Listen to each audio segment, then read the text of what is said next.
หอมหอมทุกคนอันปลาเฮาหาเมื่อคืนนี่ลูกเคยเป็นผู้หาแม่เฒ่าเป็นผู้ใส่ผู้ครัวโอ้ยเมื่อยเนาะ เมื่อยอะเจ้าใส่แล้ววะเจ้ามกเจ้ายังบ่ทันเอามาใส่นี่ติบ่อันนี้อันปิ้งทุกคนเนี่ยอันนั้นเอิบอยู่นี่เอิบอยู่หั่นน่ะแล้วเอิบแล้วก็ค่อยใส่ไฟค่อยๆได้เป็นครึ่งมื้อบ่ได้สัวสิแล้วเนี่ยอันตัวนั้นบ่เอาไปตากแดดก่อนแล้วจึงมาปิ้งแหละบ่แม่ทุกคนตักแดดก็เริ่มเหลืองเขาแล้วได้เริ่มเหลืองเขาแล้วได้นี่อันว่าเป้าหมายว่าสิเฮ็ดแห้งเอาไปกินอยู่บ้านอยู่หลวงเฮาบางว่าซั่นแต่ว่าบ่เหลือจักเทื่อสุดนี้สุดที่3แล้วมันน่ะ3สุดแล้วก็บ่เหลือ นี่โอ้บางอันนั้นไผเคยเห็นมาปลาเป้ายัดไส้นี่มื้อนี้มื้อนั้นก็โตซ้ำนี่แหละอันจะว่าบ่เห็นนั่นน่ะตัวใหญ่แล้วนี่แหละเวลามันเบ่งมานี่เกือบเต็มนี่เลยนี่นี่หมดเท่านี้เนาะหมดทุกมื้ออื่นมื้อฮื้อไปไหมเฮ้อยังใครว่ามีคนครัวแต่กี้หามาบางทีก็เฮาบ่ครัวแล้วใส่ตู้เย็น3มื้อมันก็เน่าเลยเด้เน่าแล้วก็มาต้มให้หมาบัดเนี่ย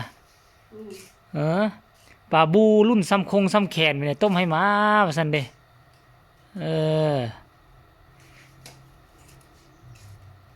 เบิ่งบันพักกันพักกองโฟมเฮานี่ก็ใหญ่ล่ะนี่พักกองโฟมโอ้มันเริ่มเหลืองบ่แม่เหลืองแล้วบ่คันแต่ละต้นซ้ำนี่คักแท้นี่เห็นบ่เป็นตากินแล้วนี่น่ะอันนี้สวัสดีกินแต่6-7หน่วยนึงก็ตายแล้วนี่นะพิษสูตรมันนะพิษสูตรมันเอายาใส่น้ำยาใส่ลายโพดเฮ้อนี่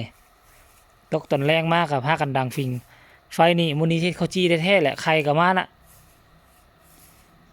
เนาะใครก็มาแล้วตัวนั้นนี่เฮ็ดให้มันเหลืองเข้าในนึงแล้วกันจากแดด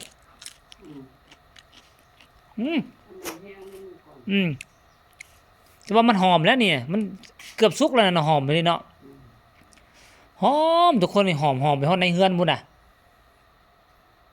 ค่อยอันนั้นหรือว่ามัดเปอยู่นี่ให้นอนเฝ้าอยู่เนี่ยเอาเปมัดอ่ะ3ปีเอาก็อยู่ตู้ในห้องเจ้าในเปรับวันนี้มันมันนอนไปนอนมาแล้วรับให้นั่นได้ไฟไหม้ป่าจังได๋น่ะหอมอีหลีอีหลอนี่นะทุกคนปลาเมื่อคืนนี่นะ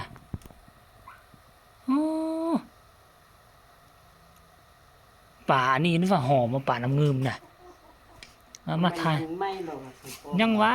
เอาถ่ายมันเห็นหน้าผู้ปิ้งเดี๋ยวเอาแล้วนะนี่ทุกคน